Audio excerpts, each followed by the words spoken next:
রাতের বেলা অন্ধকার গ্রাম, পিছনে শোনা যাচ্ছে ঝিঝি পোকার ডাক, হালকা কুয়াশা। একটি সাইকেল আসছে ধীরে ধীরে। রাজু নামের এক কিশোর তার মামার বাড়ি যাচ্ছিল, কিন্তু পথ ভুলে সে পৌঁছে গেল এক অজানা গ্রামে, যেখানে সবাই বলে এক পুরনো আয়না ঘরে আছে এক অভিশপ্ত আত্মা। রাজু থেমে যায়। তার চোখের সামনে দেখা যায় একটা ধ্বংসপ্রায় পুরনো দালান। সামনে ঝুলছে সাইনবোর্ড, আয়না ঘর, প্রবেশ নিষেধ। রাজু বলল, এত পুরনো বাড়ি, এখানে কে থাকে? কৌতূহলবশত রাজু চলে যায় ভেতরে, আর এখান থেকেই শুরু তার জীবনের সবচেয়ে ভয়ঙ্কর অ্যাডভেঞ্চার। রাজু ঘরের ভেতরে, দেওয়ালে সারি সারি পুরনো আয়না। একটার সামনে গেলে হঠাৎ নিজেকে ছায়ার মতো দেখায়। এই আয়নাগুলো যেন কেবল প্রতিচ্ছবি নয়, লুকিয়ে আছে অতীতের স্মৃতি। রাজু এক আয়নায় হাত দিলে সেটি আলো ছড়িয়ে দেয়।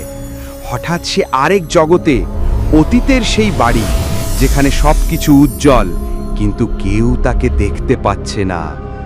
রাজু বলল, আমি কোথায় এলাম? কেউ শুনতে পাচ্ছ?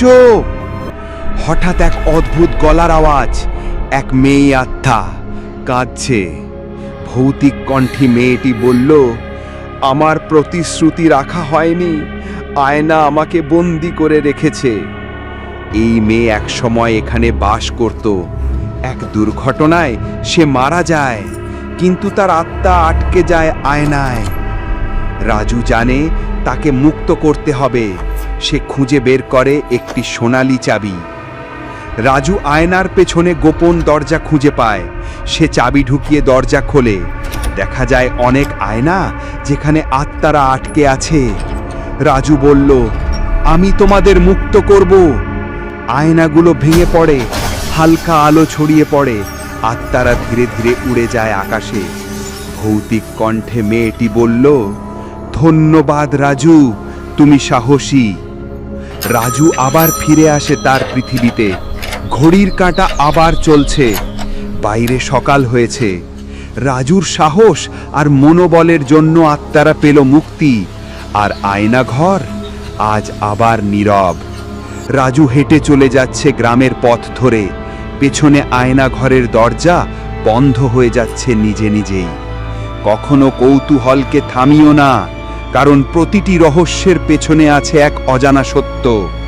কিন্তু সাহস, বুদ্ধি আর হৃদয়, এই তিন থাকলে যে কেউ হতে পারে নায়ক।